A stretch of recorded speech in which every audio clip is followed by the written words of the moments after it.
ಎಲ್ಲರಿಗೂ ನಮಸ್ಕಾರ.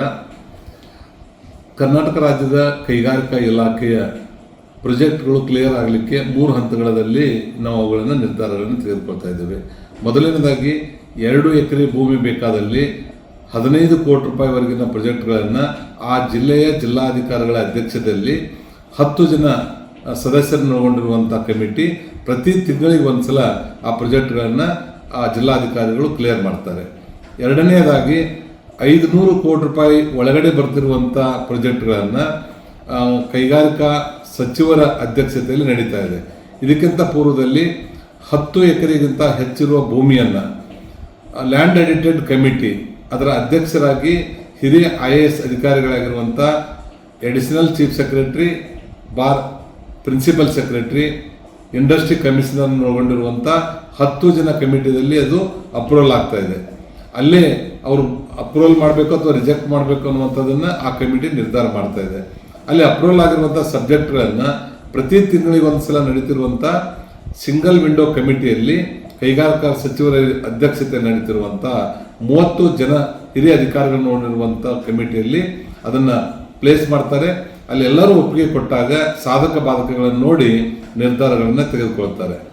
ಮೂರನೇದಾಗಿ 500 ಕೋಟಿ ರೂಪಾಯಿಗಳಿಗಿಂತ ಹೆಚ್ಚು ಬರುವಂಥ ಉದ್ಯಮಗಳನ್ನು ಸನ್ಮಾನ್ಯ ಮುಖ್ಯಮಂತ್ರಿಗಳ ಅಧ್ಯಕ್ಷತೆಯಲ್ಲಿ ಉಪಾಧ್ಯಕ್ಷರಾಗಿ ಕೈಗಾರಿಕಾ ಸಚಿವರು ಮತ್ತು ಮೆಂಬರ್ ಸೆಕ್ರೆಟರಿಯಾಗಿ ಚೀಫ್ ಸೆಕ್ರೆಟರಿ ಅವರು ಮತ್ತು ಇನ್ನುಳಿದಿರುವಂಥ ಪ್ರಿನ್ಸಿಪಲ್ ಸೆಕ್ರೆಟರಿ ಇಂಡಸ್ಟ್ರಿ ಕಮಿಷನರು ಮತ್ತು ವಿವಿಧ ಇಲಾಖೆಗಳ ಹಿರಿಯ IAS ಅಧಿಕಾರಿಗಳು 30 ಜನ ನೋಡಿರುವಂಥ ತಂಡ ಮತ್ತು ಇದಕ್ಕೆ ಸಂಬಂಧಪಟ್ಟಿರುವಂಥ 10 ಸಚಿವರ ತಂಡ ಈ ಹೈ ಲೆವೆಲ್ ಕಮಿಟಿದಲ್ಲಿ ಇರ್ತಾ ಇದೆ. ಇದು ಪ್ರತಿ 3 ತಿಂಗಳಿಗೆ ಒಂದ್ಸಲ ನಡೀತಾ ಇದೆ. ಇದರಿಂದ ಈಗ ನಿನ್ನೆಯಿಂದ ಒಂದು ರಣ್ಯಾರಾವ್ ಅನ್ನುವಂಥ ಒಬ್ಬ ಉದ್ಯಮಿ ಅವರು 2022ರಲ್ಲಿ 12 ಎಕರೆ ಭೂಮಿ ಬೇಕು ಅನ್ನುವಂಥದ್ದನ್ನು ಒಂದು ಮನವಿಯನ್ನು ಕೊಟ್ಟಿರ್ತಾರೆ. 2023 ಜನವರಿಯಲ್ಲಿ ಅದು ಕ್ಲಿಯರ್ ಆಗಿರ್ತದೆ. ಆ ಸಂದರ್ಭದಲ್ಲಿ ಕೈಗಾರಿಕಾ ಸಚಿವನಾಗಿ ನಾನು ಆ ಚೇರ್ಪರ್ಸನ್ ಆಗಿರ್ತೇನೆ. ಆ ಸಂದರ್ಭದಲ್ಲಿ 12 ಎಕರೆ ಆ ಭೂಮಿ ಬರ್ತಾ ಇರೋದ್ರಿಂದ ಅವತ್ತಿನ ಲ್ಯಾಂಡ್ ಎಡಿಟೆಡ್ ಕಮಿಟಿಯ SS ಮತ್ತು ಇಂಡಸ್ಟ್ರಿ ಸೆಕ್ರೆಟರಿ ನೋಡುವಂಥ ಕಮಿಟಿ ಅದನ್ನು ಅಪ್ರೂವಲ್ ಮಾಡಿ ಸಿಂಗಲ್ ವಿಂಡೋ ತೊಗೊಂಡ್ಬಂದಿರ್ತಾರೆ. ಆ ಸಿಂಗಲ್ ವಿಂಡೋದಲ್ಲಿ 30 ಜನ ಹಿರಿಯ ಅಧಿಕಾರಿಗಳು ನೋಡಿರುವಂಥ ತಂಡದಲ್ಲಿ ಆ ಪ್ರಾಜೆಕ್ಟದ ಸಾಧಕ ಬಾಧಕಗಳನ್ನು ಚರ್ಚೆ ಮಾಡಿ ಅದನ್ನು ಅವರಿಗೆ ಆ ಸಂದರ್ಭದಲ್ಲಿ ಅಲಾಟ್ಮೆಂಟ್ ಮಾಡಿರ್ತಾರೆ.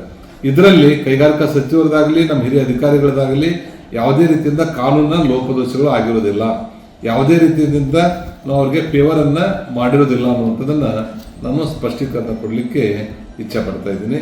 ಇದರಿಂದ ಯಾವುದೇ ರೀತಿಯಿಂದ ಅವರಿಗೆ ಡೌಟ್ ಇದ್ದರೆ ನೀವು ನೇರವಾಗಿ ನನ್ನನ್ನು ಸಂಪರ್ಕಿಸ್ಬೋದು. ಅವ್ರಿಗೆ ನಾನು ಕ್ಲಾರಿಫೈ ಕೊಡಲಿಕ್ಕೆ ಸದಾ ಸಿದ್ಧನಿದ್ದೇನೆ ಅನ್ನೋ ಮಾತನ್ನು ಈ ಸಂದರ್ಭದಲ್ಲಿ ಹೇಳ್ತೇನೆ. ಎಲ್ಲರಿಗೂ ನಮಸ್ಕಾರ.